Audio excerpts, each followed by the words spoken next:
This is a collection, or part of the collection, of my Triang locomotives. Here we have two. Now, I believe that they were actually Hiawatha's, but that's because obviously I'm not as educated like some people like John Chams123 off YouTube, who, by the way, if you go on some of his sites, his videos are fantastic. And also, if you want to learn or ask anything of him, he's always there to help. So these aren't Hiawatha's, obviously, but they are just a class as a Transcontinental locomotives. Originally, this locomotive had a white stripe that went along here. Of course, it followed on in the tender itself.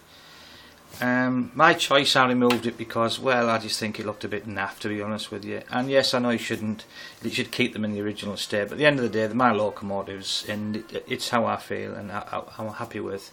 When I actually bought this locomotive from eBay, there's no tender, which I bought separately.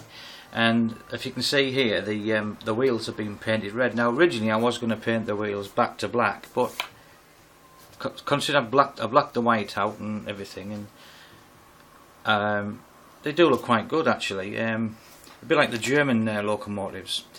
Now, if you go on to this one, it's a similar locomotive, obviously. So the only difference is the tender, which is off a Princess class.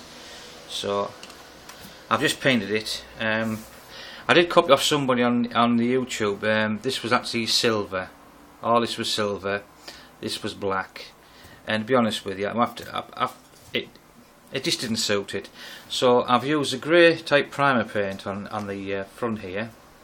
I've just done some details such as the whistles and bells, and of course the cylinder, the main piston block here. Now the other difference between both locomotives is this one's got all its traction rods and levers and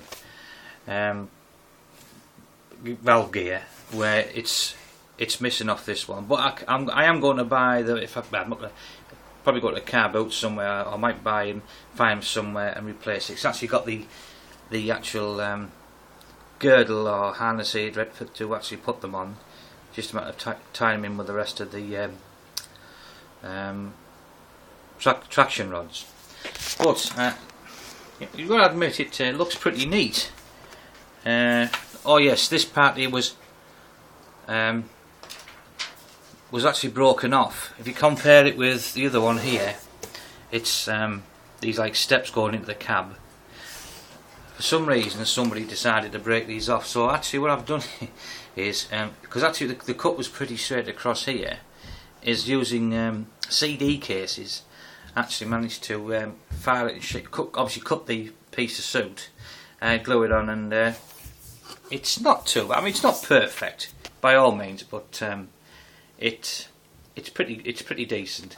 And the only thing I'm a bit, well, excuse my French, pissed off about is the fact is, if you look at the cab windows here, perfect compared to this one. It's a bit of a hit and miss with both of them. Somebody who obviously, the previous owner is, you can't see in this light, but just tilt it maybe. Yeah, you can see they've actually pushed them squares out, spoiling it. But I'm not fussed. I mean, they're both really nice locomotives.